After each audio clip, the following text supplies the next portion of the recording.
Gemawulire munnaffe agaliko nfuufu essawa yaffe ennyini endagaane tuba tutumbudde ndipo mayinja mebo mulungi tugenda kuba tutambula ffenna kasooke tugakuwe mu bufunze tukomewo nago mu bujjuvu. Basooka kubula nga tetubalaba ne tubanoonya. Bazadde b'abalongo abaasibwa amayisa mu Gwokutta Susan Magala balaajana. Natunda nnyumba yange nnamba wali ng'era nnwatirira abaana abalina takisi ziganyegenya basatira luwaabi kwekweto bya minisita bya Mukama. Gavumenti ekiyimiriza naye tubuuza zivudde ku kyokaddiwa. Abooluganda lw'omusibe yakwatibwa ku by'okutta omwana basobeddwa. Yabuzibwawo emyezi 2 egiyise. Ne batukubira essimu nga 15 ne batugamba agudde Kabenje n'amagulu gonna gakutuse. Era okuddamu okuba ku ssimu eyo ng'essimu bagijjeeko. Essaza ly'e Kasana Luweero liwuumye ng'omusumba Mukasa agaba obufaadha n'obudyankone.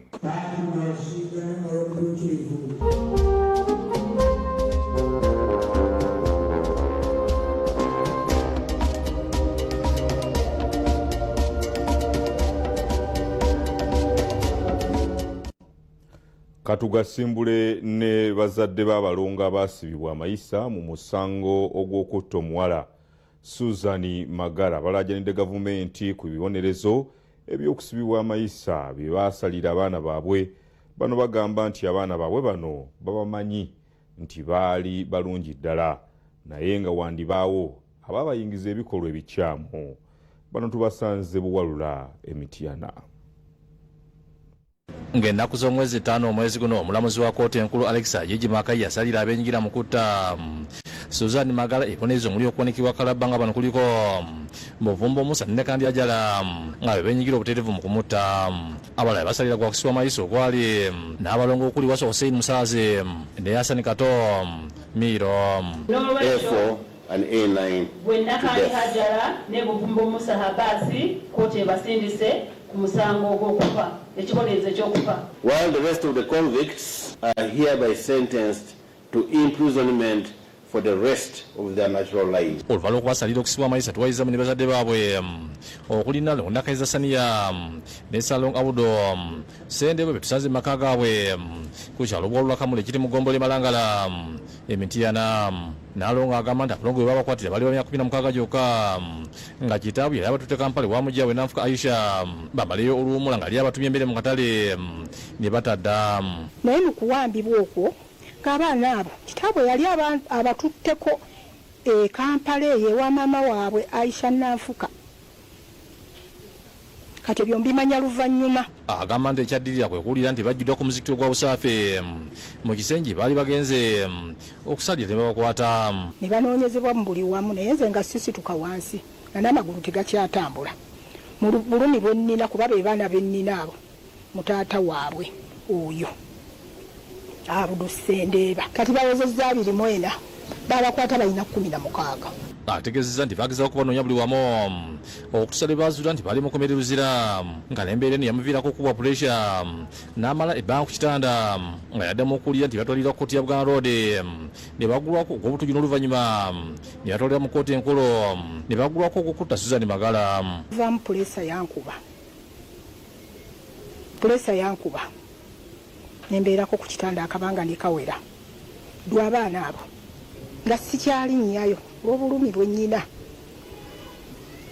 Neera nnawulizza matu nti babasalidde gwa mayisa n'enzirika. Simanyi lwaki kyabatuuseeko ekinene kityo mu bbanga lye balina n'ekikolwa kye simanyi era kye bateenyigirangamu nga nze omuzadde mpangadde nabo bano ebbanga liweze. Maama wakanyiza emisango egyagulwa ku baana be kuba agamba nti akuze nabo nga tabalina akumize nga agamba nti bato nnyo okubateekako emisango minene bwe gityo n'asaba gavumenti bakendeze ku kibonerezo. Naye mbadde nsaba okuyambibwa mu ekyo banteewululizeeko ku kibonerezo ekyo. Yesalongo Sendebe Abudo agamba nti ebbanga lye lyonna abadde n'abaana era okugenda e Kampala bamusaba bagende ku bannyabo omuto nga bali tebannawezayo mwezi. Mukazi we n'amukubira essimu nti abaana abatumye naye tebakomyewo. Agamba nti enkira yagenda e Kampala n'asanga amawulire nti abantu bonna abali mu muzikiti gwa Busaafi basaliddwako ab'ebyokwerinda ku misango egy'obutujju n'okuwamba abantu. Abavubuka mbakuliddemu bangi, abaana abalalulalu mbalaba, naye abaana bange baali bakyandi mu ngalo. Owulidde, baali bakyandi mu ngalo zange nga sinnabata. Tebaali balalu, tebaali banti oba banywa njaga nti oba banywa mwenge. Nga naye bw'omanya abaana taata katugendeko ewa maama waffe eri mu tawuni.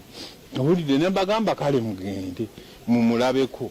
Owulidde, ekizibu ekyo ne bakifunira eyo. Wakati Maziga agamba nti banoonya buli wamu okulinda poliisi zinjawulo ne muggwanike Mulago awayita ebbanga ne babalaba ku mawulire ng'abatutte mu kkooti ku misango egy'obutujju n'oluvannyuma batwalibwa mu kkooti enkulu ng'abataddeko ogw'okutta Susan Magala.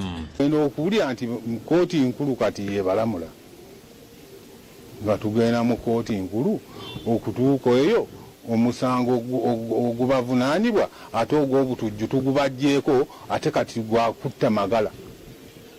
Neŋŋamba bannange kino ki kye tuliko. Ono ategeeza nti yowuyo mu ofiisi ez'enjawulo yatuuka n'okutunda ekizimbe ky'erabanira abaana be naye ssente zonna ne bazimufeerako. Nga naye bw'omanyi balyako ssente, buli woogenda bakulyako buli ssente. Ssente ne zituggwako. Natunda nnyumba yange ennamba wali ng'era nnwadirira abaana Asisiro n'asaba ekikwata okukwataasanga abazadde kuba emitima gibaluma badde mbanoonyereze basobole okuzuula ekituufu abaana baabwe benyigira mu ttemu banedda. Mu butuufu bwe kiba kisoboka okuddamu okunoonyereza omusango banoonyereze bafune ekituufu.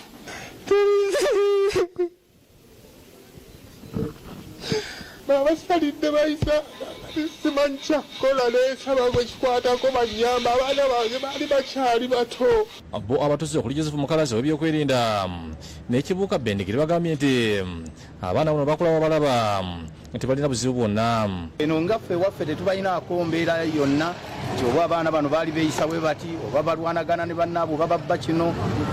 Twafuna enyiike twalaba embeera eyaliwo naye ne twongera okukwasa Katonda embeera eno asobole okubayamba. Naye nga bakulira kuno era baana bano wano we tusiiba we tuzaaliddwa n'abaana babazadde tulaba n'okubaleerako tubalezeeko. Abudo Muwonge yakusakidde Glen ku Babukedde TV.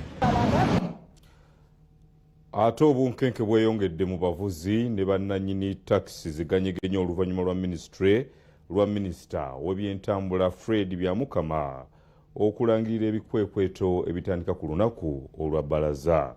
Bagamba nti emmotoka ezisinga zino ze balina za looni nga kaakati bakomye. Baddereva n'abaddukanya takisi mu ggwanga bali ku bunkenke oluvannyuma lw'ekiragiro kya minisita w'ebyentambula Fred Byamukama kirangidde ku Lwokuna ku kikokoto ky'Owenja eky'okulira takisi zonna ziganyegenya okwetoolola eggwanga. Kubanga emmotoka zikaddiye, yingini zikaddiye. Okusiira ku Byamukama ebikokoto bino bitandika ku bbalaza ya wiiki ejjira bakwataganye edda n'ebyokwerinda okulaba nga takisi zonna eziri mu mbeera embi zikwatibwa. Mmotoka zino tuziyimirizza okutandika n'olunaku olwa Mande eri kudda mmotoka zino okutambula. Bwetwogerera bangi ku baddereva naddala abo balina emmotoka enkadde bali ku bunkenke wakati mu kwewunaganya ngeri bagenda okuvuunuka embeera eno. Bano okuli Ben Kayemba, Musa Kanyi n'abalala bagamba nti boolekedde akaseera akazibu kuba abasinga emmotoka zino wadde ziganyegenya naye maama ye taata gye balinga okuzikwata kigenda kubakosa ng'abantu. Mbadde nsaba gavumenti ekiyimiriza, nsaba nsabe sigiragira olw'obulumi bwe tuyina. Erisa abantu nga kikumwaga kondakita dreva gaidi enkadde yebezawo omuntu ddala Kampala wano toza gisiŋŋaana busi yange egenzi. Bagamba nti wadde emmotoka zino ziri mu mbeera mbi bangi baziteeka mu looni ng'ali basasula mpolampola era boolekedde okuggalirwa. Ekisooka banka zaatuwola ssente tuvuga bwe tuzaayo bwe tumalayo looni emmotoka ne tugikola n'eryoka etereera naye looni tetunnazimalayo. Emmotoka zino zola ziri ku looni z'abo abantu bewola newole babawola ssente ne bagenda bewole emmotoka ne bongererako otegedde ssebo kati emmotoka zenkadde tezinda kuggwamu. Abalo okuli Daniel Waso bategeeza nti ebyokwata emmotoka zino bwe kiteetaagisa budde buno kulembera ebyenfuna etali nnungi nga basaba baboyo akaseera basobole okuzikola mpola mpola. Tusaba obudde tukole emmotoka era nga tukola bwe tutambula mu system kwemoka enkadde oba enkadde ekolebwa oba mipiira giweddeko oba ndewomeza tuseera tukola mpola mpola tuteekamu mpola nga bwe tutambula mu system. Abamu bagamba nti baagala okuddaabiriza emmotoka zino wabula balemereddwa olw'obutaba na ssente ez'obulu era basonze ku birala balemesa okuzikola omuli n'enguudo. Nze nsula nakawuka kasenge nateete wonna toyinza kugoba mmotoka nkadde ngemakuba tonnagakola buli kkubo lyolaba binnya byerere n'oba oyingira mu kibuga lwakuba kati banaso gakola. Nze nange nzikiriziganya nti emmotoka tulina enkadde tulina naki n'empya naye tubuuza zivudde ku kyokkaddiwa. Ekisooka n'emisolo mingi ku mmotoka ez'olaba ezo. Omupiira tegukyagulika, amakubo ga binnya, sepulingi siba zikutuka. Wa traffic anyunyunta emmotoka eno n'owa State Council netuuka okubeera nti omugagga oba nanyini mmotoka tasobola na kufuna ssente zikola ki zitereza mu mbeera entuufu. Kino bwanjagidde minisita bya Mukama okubakwatirwa ekisabo ngeri y'okukadde basobole okwetereeza ne beeyama okuzikola okulaba nga zituukana n'emmotoka empya. Oba ennaku nga 6 oba mwaka tutereze mu kampolampola kuba mugala gitogendayo olunaku lumu. Ogigolo gizza ku mulembe gati mmotoka yataka milioni 4. Amasoko mugala nonya ssente mu bank mwaka okujja mmotoka twagala ng'ekoze eki. Tuddiremu nga Kabaka bwe yaddira mu amagulu amatono okwambala empale ki ennyimpi. Tusaba atwongereyo ebbanga bwe tugenda nga tukola mpola emmotoka tukubiriza. Muhammad Kawoyo omwogezi wa paaka ya Usafi agamba nti n'oba olekedde akaseera akazibu ddala ne baderiva nga basibe buteetatala kuggya emmotoka zino ku bbalaza ziri mu mbeera embi ku nguudo waakiri bazireka awaka. Olunaku lwa Mande bw'olabanga emmotoka yo si nnungi togijja mu paakingi bwe tunaasalira amagezi amalala okulaba nga emmotoka zikolebwa. Mu kiseera kino olunaku lwa bbalaza buli mwana lulinzinga mbaga okulaba lunaatambula. Disandi Mutyaba yakusakidde gwe ku Lwabukede TV. Waliwo famire esobeddwa olw'omuntu waabwe gwe bagamba nti yabuzibwawo nga yakateebwa ku kakalu ka kkooti nga kakati bamunoonyezza banoonya kibazzaako kyokka kikyababuze. Tubasanze ku kyalo Ssala ekisangibwa mu ggombolola y'e Lwabenge e Kalungu. Bano okuli omukadde Teo Namazi n'abatamani Juma Kawoma ne Jamiru Kayongo abatuze ku kyalo Ssala mu ggombolola y'e Lwabenge e Kalungu balajanye nti yabuzibwa Abudu Sempa mu Julayi omwaka guno. Kawoma annyonnyola nti byatandika ne poliisi okwata mukulu we Sempa mu mwaka gwa 2009 nga tebirizibwa okubaako nekiera amanyi ku nfa y'omwana wa mutuze munnaabwe eyazuulibwa mu kisungu nga kigayibwa nti yali azaddakiddwa. 2024 muganda we tasibwako omusango ogugamba nti yakola ki nti yasaddaaka omwana. Agamba nti omusango gwagenda mu kkooti e Masaka okunoonyereza ne kulaga nti obujulizi obwali buluma Sempa bwalimu ebituli. Omulamuzi n'asalawo okumuyimbula ku kakalu ka kkooti awoze ng'ava bwero. Gwamu nga talina muki nga talina musango mutaba na musango omulamuzi amuwa bbeeyiro. Wabula nga wayise ebbanga ttono Sempa yabuzibwawo ng'abantu abagambibwa okumuwamba bakubira ku simu yennyini nti yali afunye akabenje nti okuva olwo n'essimu neevaako tebamanyi mayitirege. Ne batukubira essimu nga 15 ne batugamba agudde kabenje n'amagulu gonna gakutuse.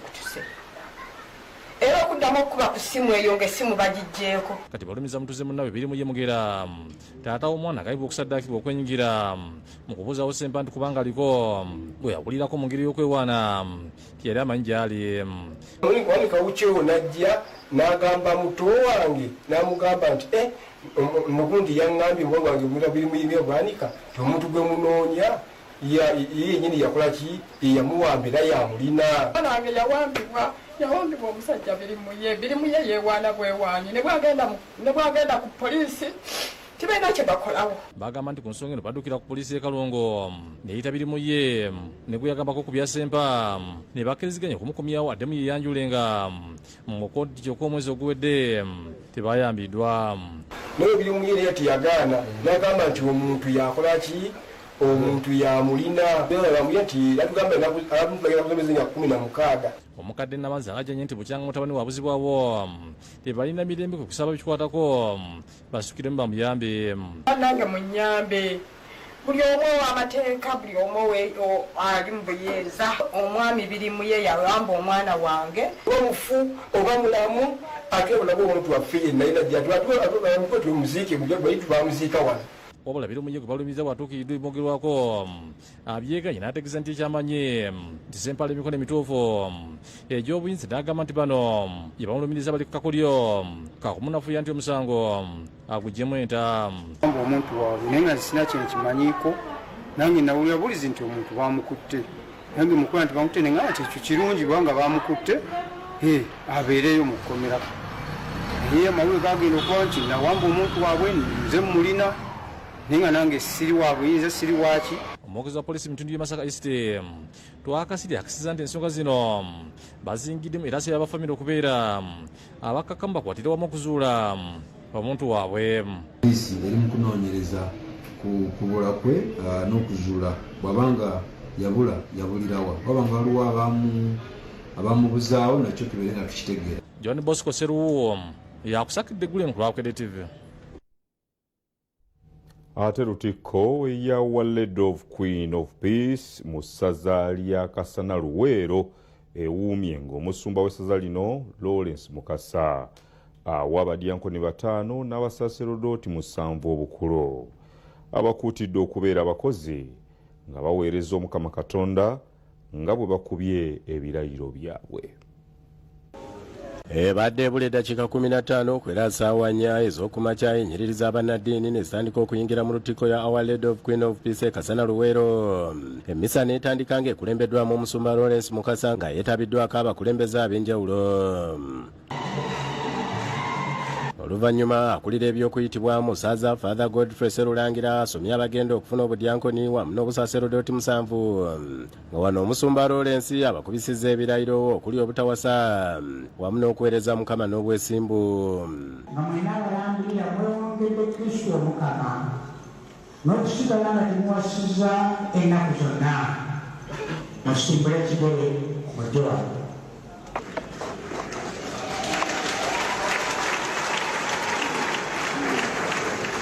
Bano bayisiddwamu mitendera egy'enjawulo n'obulombolombo bw'Ekereziya obubafuula abasaaserodooti abajjuvu okuli n'okusigibwa omuzigo.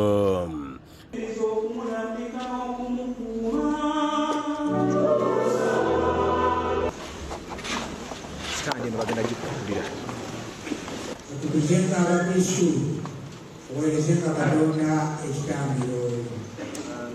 Amiina. Bishop Lawrence Mukasa asinzidde wano n'abasaba okubeera abakozi era bazuukuse obumanyirivu abantu abasuubiramu gye bagenda yonna nga bakola ebyo Katonda by'ayagala.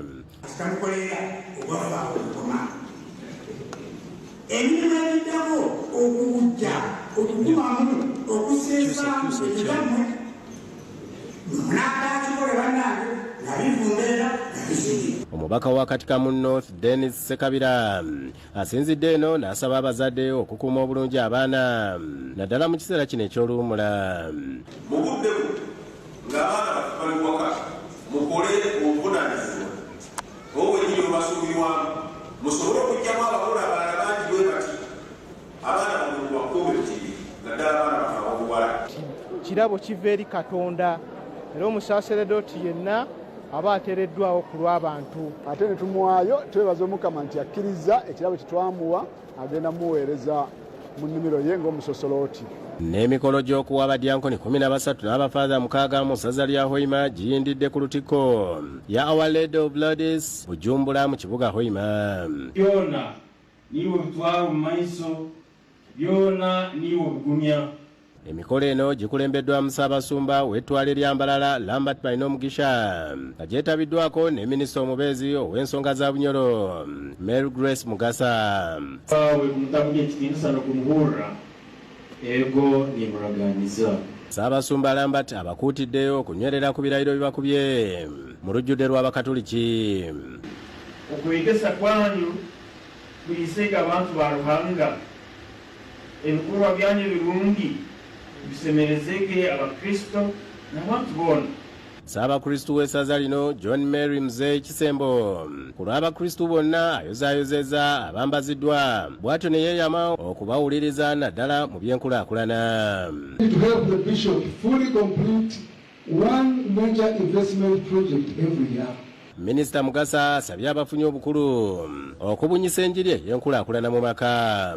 Nabwekyo leka twongere kutegeera abantu okukwataniza kubyala mwani kubyala kooko okubyala ebintu ebikuleeta ssente. Kabagambe Kalisa ayogedde ku linnya ly'obukama obwa Bunyolo. Mukama kugamba bitusa ekyokubanza gutereera abanyolo. Masitula Navuga ne Ambrose Nuwagaba Katoto be bakusakidde eggulu lino ku lwa Bukedde TV. Kale muyogeyoge nnyo bannaffe ate abatuuse ku kkula eryo n'abo abalitandiseeko be badyankoni tubasabira ate okuyitamu n'obuwanguzi. Katuwummuzeemu bannaffe tukomewo n'ekitundu ekiddako mulimu gano. Linda ne bino mugataliiko nfuufu. Empaka za University Quiz ziteekebwa kampuni eno ya Vision Group zinaatera okutandika. Kale nga bw'eri enkola yaffe tutandise okuyitako mu university ez'enjawulo okulaba bano engeri gye beeteeseteeseemu. Tutandise ne Busitema University. Empaka za University Quiz zinaatera okuggyibwako akawo Vision Group ne banka enkulu Uganda Communication Commission URA batandise okutolaga university ez'enjawulo okwamanyisa ku mpaka zino nga batandikidde Busitema. Eno baaneezeddwa David Oweno ngono y'omu ku batendesi b'abayizi mu mpaka zino nga yeeyamye nti mwebali nnyo ku mulundi guno era bongeddemu amaanyi. We are so optimistic that the performance of this year will improve. Since last year we were third, and we hope and we believe and we have been encouraging our students that we can make it. Atekiza Godwin okuva mu kitongole ekiwooza omusolo agamba ekibaleese okwetaba mu mpaka za University Quiz ku mulundi guno kwe kweyongera okusomesa abayizi bano ebikwata ku musolo, empooza y'omusolo n'emigaso gyagwo. We've come in to partner with Vision Group as sponsors to create awareness about taxes, to also build these students, to build them with tax knowledge so that in the future they can live as responsible citizens. Bo aba UCC bateekeddwa Collins Agaba atwala obukiikakkono bw'eggwanga nga basanyufu nnyo okubanga bakomyewo okubeera mu mpaka zino nga be bavugirizi. And foremost, I'd like to thank Vision Group for this initiative. They have I think been in this for the past 3 years. I participated in the previous one, and I have seen all the students who've taken part in the previous competitions. They don't remain the same. Ate Jonani Waiswa okuva mu banka enkulu yagwedde ku bukulu bw'empaka zino na lwaki ensi tesobola kutambula bulungi nga bavubuka tebaliimu. Ensi weetuse kati tosobola kukola kintu bulungi nnyo ng'abaana abavubuka bano tebaliimu. Ne bona ayagala ogamba nti tukola teekateeka byanfuna onateekateeka ebyenfuna ng'abaana abavubuka bano tebaliimu. Onoteekateeka eti ebintu ebyobulamu ng'abavubuka bano tebaliimu naddala bano abaana abayiga. Okutambuza ekonomi obulungi twetaaga abavubuka bano nga tutambula nabo wamu. Bayivu bamanyi ebifa ku bya finance, bamanyi ebifa ku byobulamu, bamanyi ebifa ku by'environment, bamanyi ebifa ku by'obukulembeze. Kyova ffe Bank of Uganda tuzze wano mu area we bali tubanoonyeza we bali nti tutandika okwogera ku bintu ebinatwasanga ensi yaffe. Bo abayizi nabo boogedde ku mpaka zino. I happened to represent Busitema University last year during the season 3, and I'm proud to have represented the university. We were actually the third best university out of the 18 participating universities, and I can tell everyone out there that this is a very good experience for anyone willing to do something outside the normal class routine. I want to first take this grand opportunity to thank Bank of Uganda, Vision Group, URA and Busitema University for accepting this call of the Ultimate University Quiz Season 4. We finished in the 3rd position in Ultimate Quiz Season 3, and we are here to encourage our fellow students to keep pushing in more further until we emerge the winners of the Ultimate Season 4. Mpanaganya project eno Vision Group Maxadi yebaziza abavugirizi abakomyewo ku mulundi guno nga ne university zeyongedde okuva ku 18 okutuuka ku 20. Ebigenda okubuuzibwa ku mulundi guno birimu areas ez'enjawulo mulimu areas eza economy, banking, environment, climate change, literature, sports, airlines, business, taxation, ebintu ebikwatagana ne emirimu eja Uganda Revenue Authority. So ebibuuzo ebyo byonna tugamba abayizi baffe nti kekana akaseera beetegeke. Ayogedde ku buvujjirizi okuva mu Turkish Airways. Nyongera okwebaza abavujjirizi baffe omuli Bank of Uganda, Uganda Communications Commission, tubadde nabo ebbanga ddene, ne ku mulundi guno tuli ne Uganda Revenue Authority, mpozi ekyenjawulo ku mulundi guno tuli ne Turkish Airlines. Muno ba coaches aba universities abanakwata ebifo ebisooka ebisatu bagenda kubeera n'akantu ke babakolera. Samuel Mudigos yakusakidde eggulu eno ku Lwabukedde TV. Omulabirizi w'ekkanisa ya Seventh Day Adventist Church mu Central Uganda Conference, omusumba David Smwogerere akubiriza Abadvent okwenyikiza ennyo mu Katonda naddala mu kaseera nga kano ng'enkomerero esemberedde. Abyogeredde mu camp meeting y'omwaka 2026 e Makerere. Omulayizi w'ekkanisa ya Seventh Day Adventist Church mu Central Uganda Conference, omusumba David Smwogerere akubiriza Abadvent okwenyikiza mu Katonda naddala mu kaseera kano ng'enkomerero esemberedde.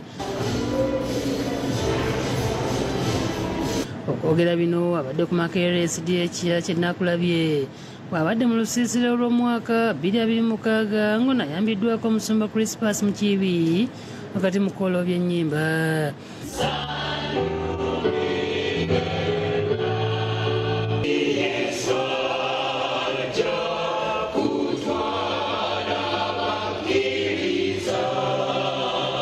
Omusumba Smwogerere asinziddwa n'akuutira Abadvent okwenyikiza mu kigambo kya Katonda abatambulira ku mulamwa ogw'omwaka guno, ate bajjukiza abantu ti enkomerero esemberedde bakole ebyo Katonda by'ayagala. Mulamwa gw'omwaka guno ganti nja kugenda nga nsimbiddwa nga nywezebwa mu kigambo olw'obuweereza. Tufuba okujjukiza abakristaayo baffe nti kyansonga nnyo mu nsonga lwaki weetuli, lwaki Katonda tutaddewo, kwe kulabanga tumunyisa amawulire amalungi ag'obulokozi mu Kristo Yesu eri abantu bonna. Okusinziira ku musumba Lubega Gerald, ekkanisa ya Makerere, olusiisira luno lwakubeeramu emisomo egy'enkulaakulana, okugaba omusaayi, obujjanjabi obw'enjawulo n'ebirala nga kooda Abadvent bonna okuzeetabamu. Omulanga gwe mbakubira twatandika enkola ey'e2022 nga tusabibwa buli sabbiiti buli mwezi omuntu aleeta siringi 8. Obwa abakyala mu kkanisa eno akooda Abadvent bonna okwetaba mu nsiisira zino okwetoola eggwanga banyweze okukkiriza kwabwe atebeze bujja. Kubanga tuyigiriziddwa okuddamu amaanyi, ate bye tuyize tuddeyo tetutuula nabyo butuuzi, wabula tugende tuyigirize ne bannaffe abasigaddeyo. Abadvent bakubiziddwa okwenyigira mu kulongoosa okw'eggwanga lyonna. Bino byogeddwa omusumba Dansan Mulumba akulira abavubuka mu by'okuyimba mu Central Uganda Conference babadde mu kampu. Abasiraamu bategeseddwa ya mugenzi Sheikh Khalifa Ahmad Mukasa eyali omukubi w'amataali. Emikolo gyetabiddwako ebikonge bingi ebikulembeddwamu omulangira Kasimu Nakibinge nga babadde ku kyalo ekiyitibwa Namabo ekisangibwa Butambala. Ebikonge okuva mu ddiini y'Obusiraamu nga bikulembeddwamu jjajja w'Obusiraamu omulangira Kasimu Nakibinge bakuŋŋaanya okujjukira n'okusoma dduwa y'omugenzi Sheikh Khalifa Ahmad Mukasa eyali omukubi w'amataali n'okusanyusa abantu mu mikolo gy'Obusiraamu. Abalala beeteyo ku mukolo guno ye mulangira Khalifan Kakungulu, Super Supreme Mufti n'abamyuka be nga gavumenti ya wakati ekiikiddwa minisita wa Kampala Ajati Minsa Kabanda.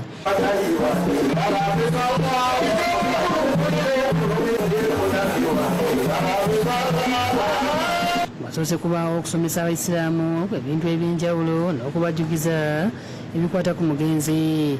Abantu ab'enjawulo okubadde Sheikh Yasin Kiweewa akulira ddaawo ekibuli basimiddwa mulekwa entanda. Abantu bano nga mukyalo tabajja neeyise ekyenyuma ekyempisa eneyisa gyemuteredde okuweyisa bajja kubadduka nga bwe badduse empya endala.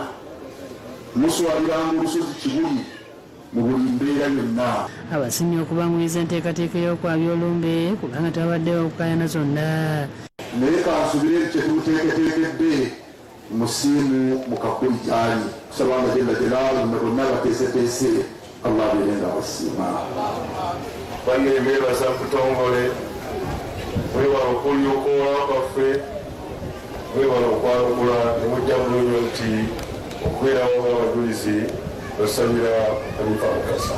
Ye jjajja w'obusiraamu Omulangira Nakibinge yeewuunyizza bamu ku basiraamu abalinga kyayisa ekiwojjolo ng'empewo gyebaza nabo gye badda olw'obutawa na mugongo. Twebaza Allah subhanahu wa ta'ala olw'obulamu bwe yawa omwagala waffe ono bingi ebimwogeddwako nekyo naye olumwako obujulizi nti yali musajja mwesimbu teyalina mbonnanfuusi. Yali musajja mukozi, abakozi abakola naye baboogedde nekyo nabalabako nti ku nsonga z'obusiraamu teyali nyanga eno neeri. Yali ddala nga yamanyika n'ategeerekeka kikyakkiririzaamu era kyekyo kyali.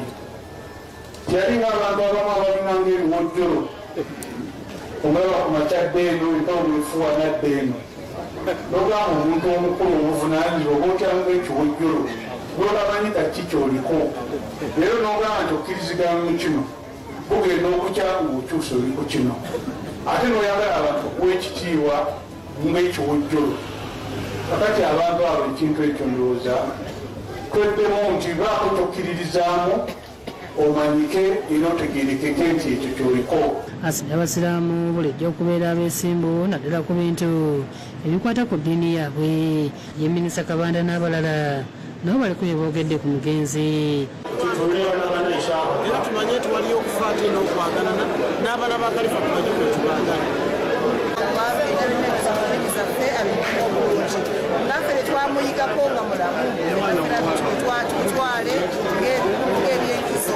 Yali musajja mwerufu, yali musajja yamirira ku kigambo kye eyo yabeeranga. William Buyondo yakusakidde eggulu eno ku Lwabukedde TV.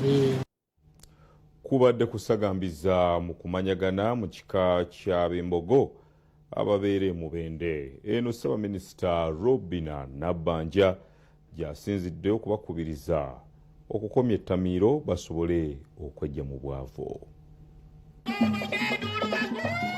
Ssaabaminisita y'eggwanga lino Robinah Nabbanja kubiriza ab'ekika ky'Embogo okomya okwesiba amagengere olwe banaasobola okwejja mu bwavu. Omuntu atamidde alina engeri gy'afuna essanyu, alina engeri gy'awulira obulungi, naye nga byakulimba singa nnyina obuyinza n'aligambye ab'Embogo okunywa omwenge tukuveeko, naye abasobola mu kikole. Asinzidde ku mukolo gw'okumanyagana ogw'ab'ekika ky'Embogo ogubadde mu ssaza ly'e Buweekula mu disitulikiti y'e Mubende. Nabbanja yeyamye okuyamba abantu b'e Mubende abagobaganyizibwa ku ttaka. Ngenda kulagira minisita w'ebyettaka ajje wano mbagirawo abayambe bapime ettaka lyammwe tusobole okusasula omugagga musigale ku byapa byammwe. Engalo za Prime Minister ku ttaka nga z'amaanyi nnyo. N'abantu bakwiziddwa okwettanira okwenyigira mirimu egy'okuweereza Katonda. Byogeddwa omubuulizi Moses Ntege okuva mu kkanisa ya Kyengeza Church of Uganda. Omukolo gw'okumanyagana kw'ab'enju y'omugenzi Kimbugu Andereya Luwandaga okubadde Makae Wamala mu munisipali y'e Nansana. Bw'okola omulimu gwa Mukama akufukirira era n'akwaza. Omubuulizi Ntege ne munne Livingstone Nyombi omubuulizi eyawummula baadde obujulizi ku bantu b'enju eno olw'ebyo bakola mu kuzimba ekkanisa mu kitundu era ne basaba buli muntu okwettanira okwenyigira mu mirimu gy'ekkanisa. Bazimba ekkanisa eyasookera ddala eyaggulwawo Bishop Brown omuzungu era ekkanisa eyo yokusatu omulabirizi wonna ow'ennamirembe. N'olugirwa wankati lwava mu famire eno, endagwamu zava mu famire eno, enterezo zava mu famire eno. Yesu Anjagala Moses Conrad nga muzzukulu atubuulidde ebirungi jjajjaabwe byakolera Obuganda ne Uganda okutwalizaamu. Omusajja Kimbugu Andereya Luwandaga nga y'omu ku baasayininga endagaano y'olwenda, nga y'omu ku baami abaaliwo mu ntalo z'amadiini eyakolerera ennyo Bungereza n'Obukristaayo okwenyweza mu Buganda. Ye yasooka essomero lyasookera mu kisaakaate kye ekisaalizi ne lijja endejje ekisaalize Nakasongola. Abaami bwe baalabanga nabo beegombye ne bagamba twagala naffe abaana baffe basome. Bwe baava endejje ne balyoka bajja Mengo ne balyoka bakola King's College Buddo oba gwe gyoyita junior. Era ye yasooka okubeera omukadde waayo, board of governor waayo. Sika w'ennyumba eno ategeeza nti okumanyagana kuno okuyamba abooluganda okubeera obumu. Nange ndowooza nti singa tukolera wamu katugambye ekyo singa tuzimba n'amayumba twekwata bwennyaffe nange abooluganda ne tuzimbawo amayumba g'abapangisa tusobola okusobolamu ssente eziyamba abaana n'abazzukulu. Ismail Kasowa ne Joseph Ssettimba ebakusakidde eggulu eno ku Lwabukedde TV.